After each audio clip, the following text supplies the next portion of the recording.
Get geared up to break it. TVC News, first with breaking news.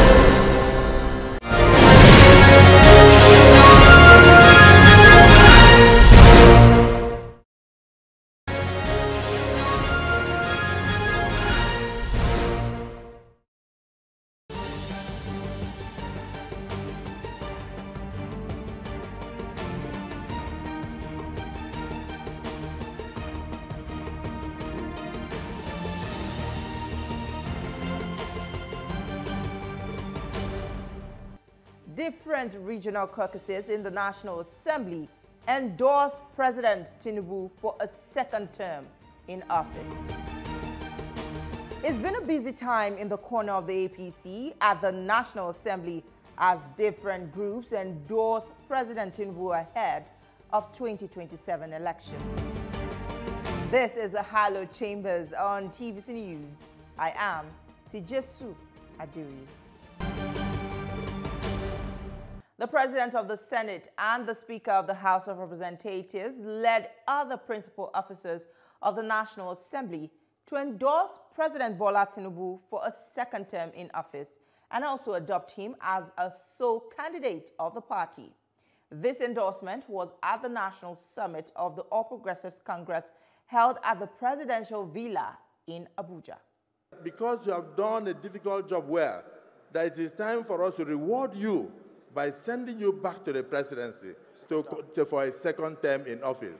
I move, therefore, as the Senate President of the Federal Republic of Nigeria, that Mr. President be returned, one, as a candidate of the APC unopposed, and secondly, as the next president for a second term come 2027.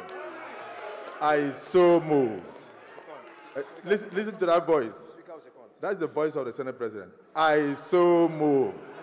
Mr. Speaker. I stand on behalf of the whole entire 109 senators, 360 members, and all the 36 speakers and their members to second this very important motion moved by the Senate President as so second. Distinguished colleagues, right honorable members, members of the houses of assemblies across Nigeria, those in support of the motion, seconded rightly by the right honorable Speaker, Tajuddin Abbas, PhD, GCON, those in support, give me your voice and say, aye. And those against say nay. The ayes have it. In a strong show of unity, all members of the National Assembly representing Katsina State have officially endorsed Governor Umar Dikko Rada for a second term in office. The endorsement made under the platform of the All Progressives Congress comes well ahead of the 2027 general elections and significantly boosts the governor's re-election prospects. The announcement was made during a gathering of lawmakers where Honorable Sada Soli, representing Jibia and Keita Federal Constituency, spoke on behalf of his colleagues in the House of Representatives. He emphasized that the decision to support Governor Rada was a collective one, stemming from their assessment of his performance and the widespread support expressed by their constituents across Katsina. We, as elected representatives of the people of Katsina State at the National Assembly, we have listened to the voices of our constituents who have expressed their satisfaction with the performance of Malam Dikko Umar Rada, PhD, CON, as governor of Katsina State for his remarkable achievements and unwavering commitment to the progress of Katsina State.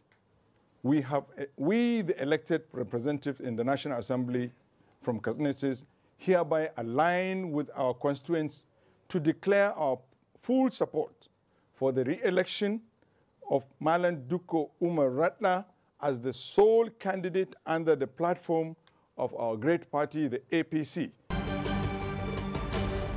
The Benue State caucus of the All Progressives Congress in the National Assembly has thrown its weight behind President Bola Ahmed Tinubu, endorsing him as the sole candidate for the 2027 presidential election.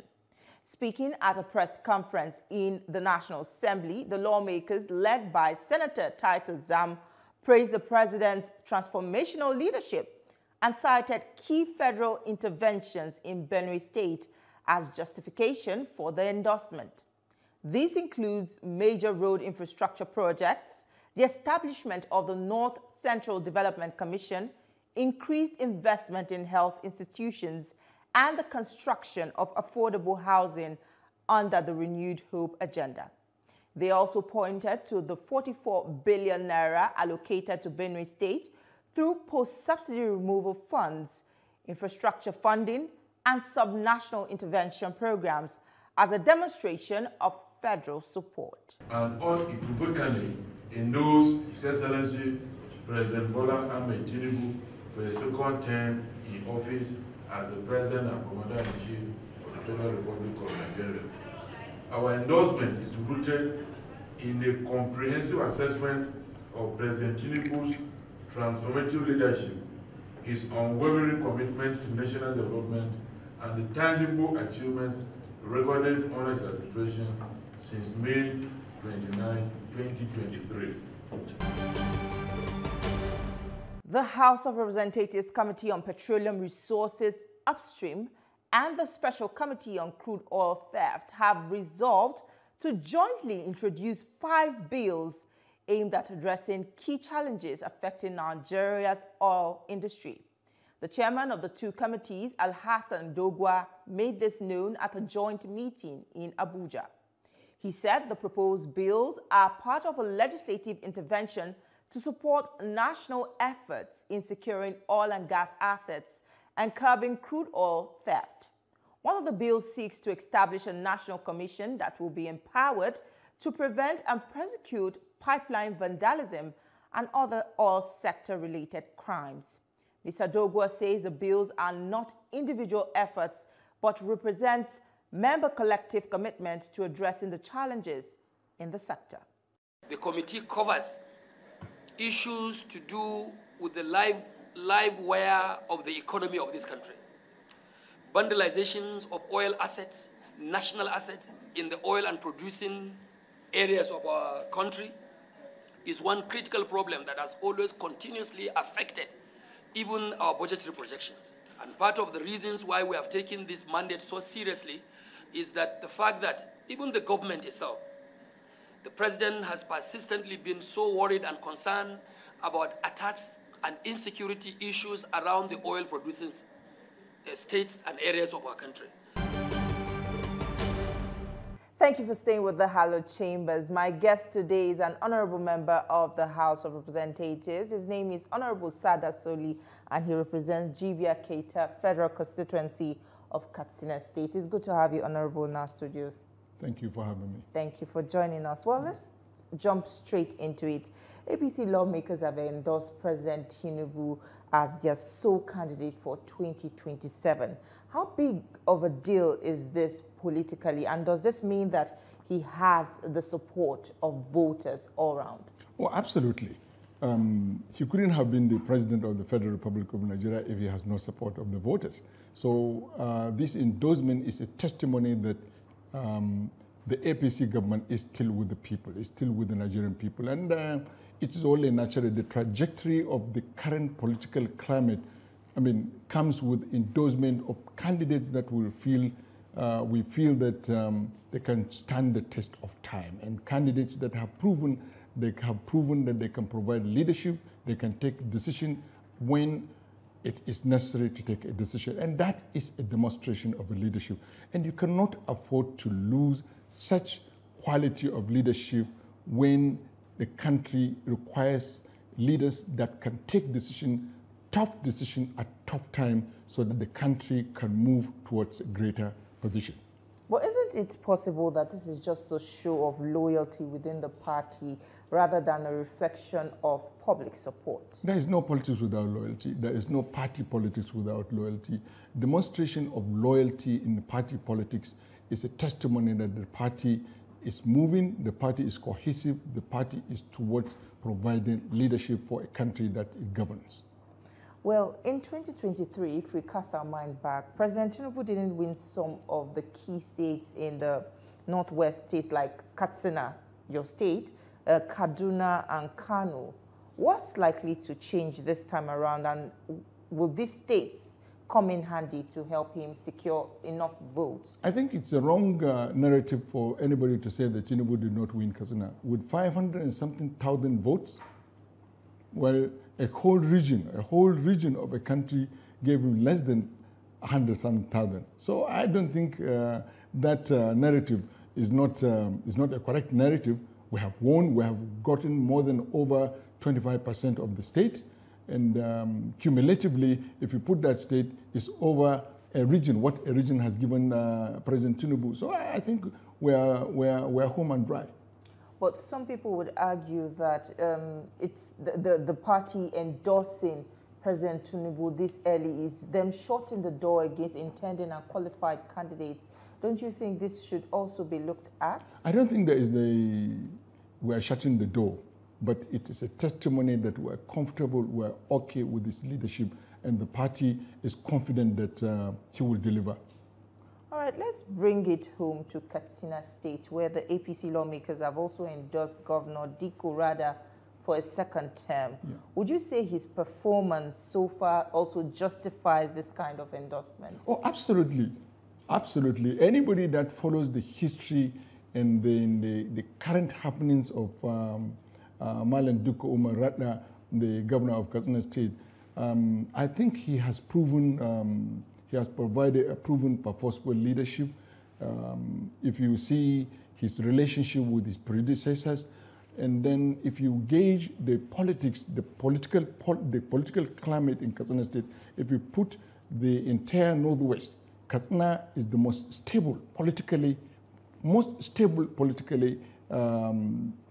within the Northwest. And then if you see the way he's opening the state, look at, I think so far he has created direct and indirect about 35,000 jobs within education sector, health sector, work sector, and within the urban renewal sector. And I think for that reason, you cannot afford to lose such quality leadership, a leadership that has demonstrated humility, inclusivity. You cannot afford to not to go with that kind of leadership. And that was one of the more reasons why we, the representatives of the people, felt that because we contact our constituents, we talk with our constituents, we know their feelings, we know how okay they are with the performance of Malam Dikko Umar Rada. And we felt that it's only necessary, it's only fair, it's only reasonable for us to endorse him for 2027 general elections. We're looking at challenges confronting Katsina State, including security issues. How would you say the governor has been able to maneuver them and maybe overcome or put them under control? And what would you say are those key achievements that people can touch or feel and see with their own eyes? I think with respect to security issue, the day one, even during his campaign, one of the key promises he made to the Katsina people was to secure the state. We knew the challenges, we met the challenges, efforts were made. Immediately when he came on board, he created the Katsina State Security Corps, which will cooperate with other security agencies in trying to see how we can stabilize the insecurity issues. And quite a number of efforts were made. The recruitment were made, the boys were trained, and they were posted to the crisis local government, about 10 or 11 of these local governments. Some of them, about 60% of them, security situation has improved. Particularly, I can talk to you about my local government, Jibia. Okay. I can tell you for the last 4 or 5 months, not even a chicken has been kidnapped. We are moving, and then efforts are being made through Batsari, Kankara, Kurifi, Dusuma, Dandume, and some of the local governments that are bedeviled with this insecurity. Efforts are being made, And I can guarantee you, and anyone can testify to the fact that this insecurity is being doused because there is serious community engagement by the governor. So how about other achievements by the government? There are quite a number of achievements. Like I know recently the governor established a new goat farm to boost production and genetics within the goat rearing scheme, where they are distributing about 40,000 goats to only women. And you need to understand the goat farming, because the gestation of how goats produce is so fast. If you give one woman 3 goats, coming 6, 7, 8, 9 months, you find that it will multiply. It will improve the economy of that household, and it will exit them. It will soften some of their difficulties in terms of taking care of the family and taking care of certain things that they do domestically. These endorsements, don't you think that this will deepen tension within the party, especially in Katsina State? I'm sure there will be intending politicians that may want to run for the office under the APC. Don't you think that this may create bad blood? No. It will even stabilize the party. It will give focus to the party. It will settle some of these hiccups that are in the party within the state. And let me be honest, let me just help you. When you have a performing leadership, why do you engage in changing it?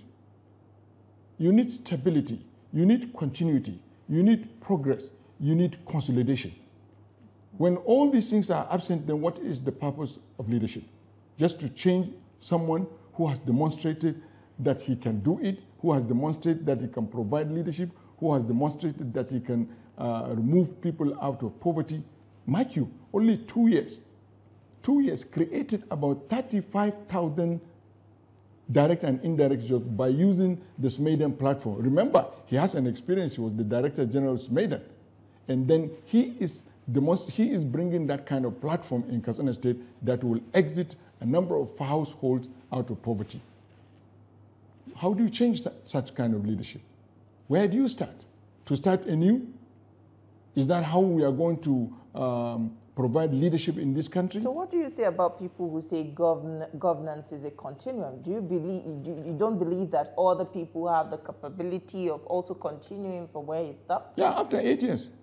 Somebody can come and continue. After 8 years, somebody can come and continue from where Malam Dikko Umar stops. We have no objection to that. But for now, where do you start? All these achievements that were made, you jettison them, then you bring a new person. It's just like saying all these achievements that APC would jettison President Tinubu and bring someone. So is this sentiment shared among the common man? It's not a sentiment, it's a reality on ground.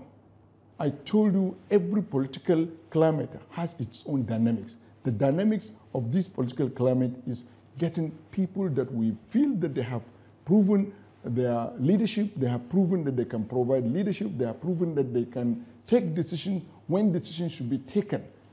Why do you need to bring some people to start from afresh? Where do you start? Well, some people might argue with you, but we'll continue this discussion after this short break.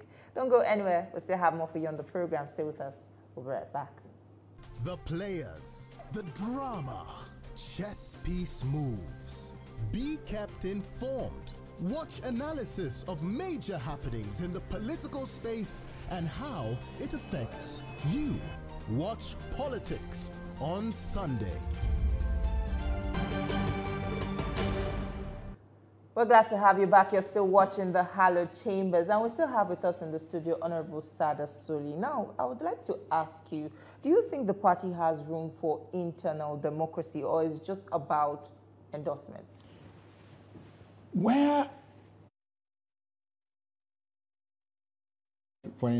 you cannot find the cohesion, the party members gather together, come on one platform, come on one agreement, is only when there is cohesion, when there is internal democracy, you can only achieve that.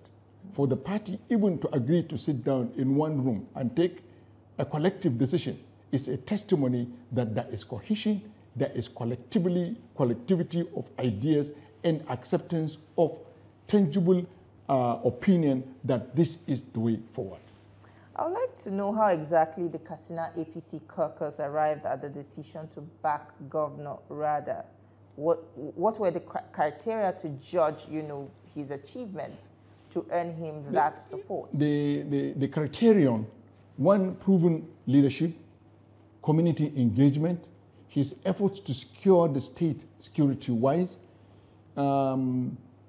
even in terms of energy security. Recently, he has approached federal government to hand over the first and ever wind power platform in the country. And the President Tinubu agreed to hand over that because electricity generation now is on concurrent list.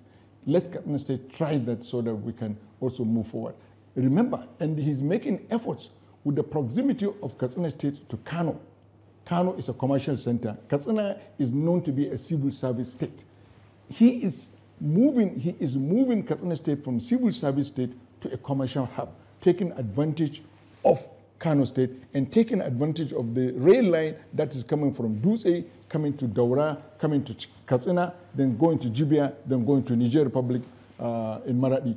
This is the vision. And for that reason, this caucus, our caucus, have consent with our constituents. We felt that we can only take the fair decision and reasonable decision to go with Malam Dukko Umar Radda as our president, as our governor. Saying that this is the wish of your constituents and not just about you, the politicians. Of course, you should know that we are representatives of the people. We don't speak for ourselves; we speak for our people. And don't mistake the fact that we cannot talk without the consent of our people. Okay. I would like to know, you spoke about him bringing his experience as the MD of Smedan into the governance of Katsina State. I would like you to go a little bit deeper into that. How has he brought his experience, to bear in the governance of Katsina State? Smedan purpose is to create small businesses in the informal sector. If you go to Katsina now, the efforts the governor is making, particularly in the agricultural sector.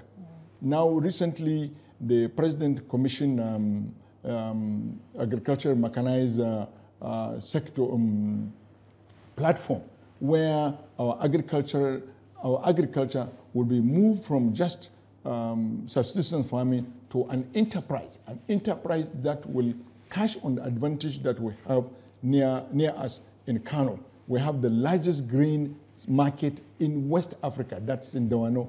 Our people will do that, and then that platform, that agricultural mechanization platform, will be available for Katsina farmers so that there will be boost in agricultural enterprise. Now, look at this goat scheme farming. It will create small household businesses in the area of livestock businesses, which is Katsina is known of that. And then after that, there's hides and skin business will come, which is we have the hub in Daura. Daura is known traditionally of hides and skin businesses. We will revive that. We will revive the tanneries. Remember, we have the tanneries, a lot of tanneries in Kano, with the injection of 40,000 goats within households. You can imagine how it will replicate in the next 12 months. You will be able to get about 100,000 goats there, and then they will be provided in the market.